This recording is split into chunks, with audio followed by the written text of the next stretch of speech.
I cannot tell what sentiment haunted the quiet, solitary churchyard, with its inscribed headstone, its gate, its two trees, its low horizon, girdled by a broken wall, and its newly rising crescent, attending the hour of eventide. The two ships becalmed on a torpid sea I believed to be marine phantoms. The fiend pinning down the thief's back behind him I passed over quickly. It was an object of terror.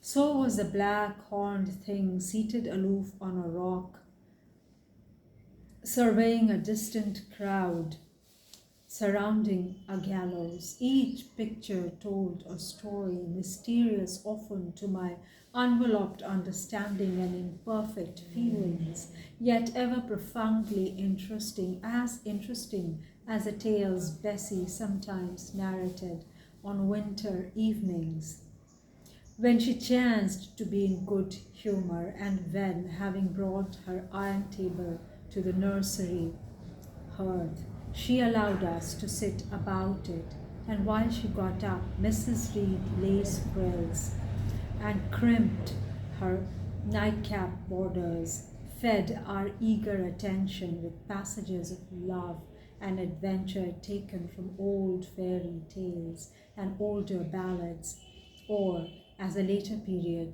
or as at a later period I discovered from the pages of Pamela and Henry, Earl of Moreland. With Bewick on my knee, I was then happy at least in my way.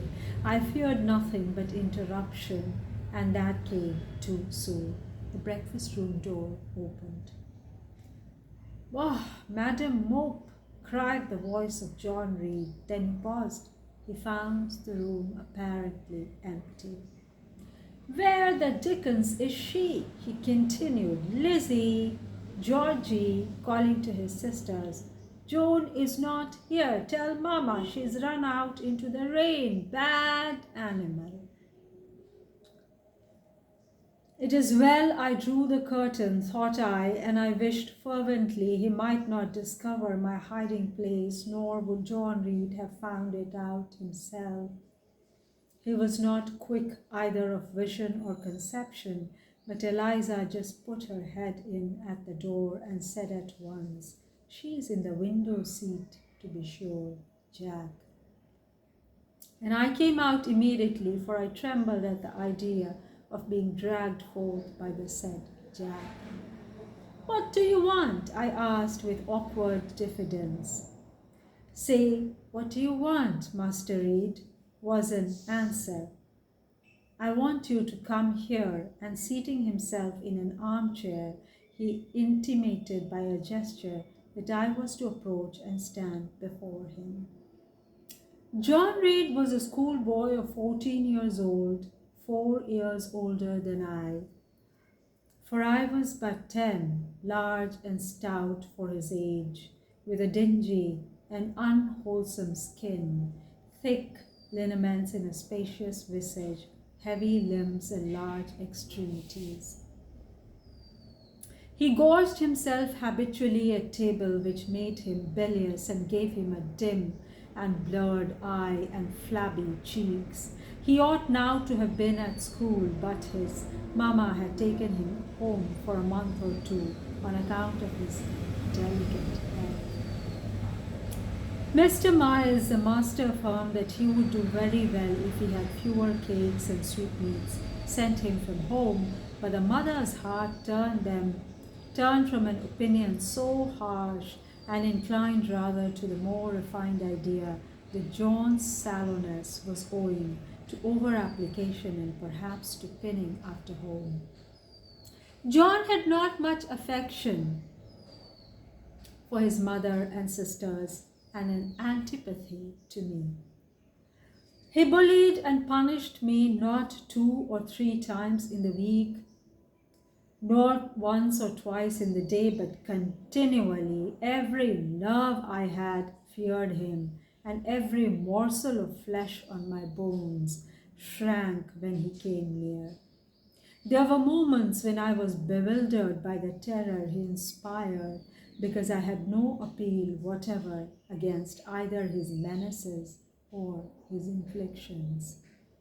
The servants did not like to offend the young master by taking my part against them, and Mrs. Reed was blind and deaf on the subject. She never saw him strike or heard him abuse me, though he did both now and then in her very presence, more frequently, however, behind her back.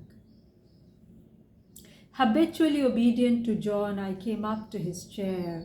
He spent some 3 minutes in thrusting out his tongue at me as far as he could without damaging the roots. I knew he would strike, and while dreading the blow, I mused on the disgusting and ugly appearance of him who would presently deal it. I wonder if he read that notion in my face, for all at once, without speaking, he struck suddenly and strongly. I tottered, and on regaining my equilibrium, retired back a step or two from his chair. "That is for your impudence in answering Mamma a while since," said he, "and for your sneaking way of getting behind curtains, and for the book you had in your eyes 2 minutes since, you rat." Accustomed to John Reed's abuse, I never had an idea of replying to it. My care was how to endure the blow which would certainly follow the insult. "What were you doing behind the curtain?" he asked. "I was reading." "Shoo the book." I returned to the window and fetched it thence. "You have no business to take our books. You are a dependent, Mamma says. You have no money. Your father left you none. You ought to beg and not to live here with gentlemen's children like us, and eat the same meals we do, and wear clothes at our mamma's expense. Now I'll teach you to rummage my bookshelves, for they are mine. All the house belongs to me, or will do in a few years. Go and stand by the door, out of the way of the mirror and the windows." I did so, not at first aware what was his intention, but when I saw him lift and poise the book and stand in act to hurl it, I instinctively started aside with a cry of alarm. Not soon enough, however, the volume was flung, it hit me, and I fell, striking my head against the door and cutting it. The cut bled, and pain was sharp. My terror had passed its climax. Other feelings succeeded. "Wicked and cruel boy," I said, "you are like a murderer. You are like a slave driver. You are the Roman emperors."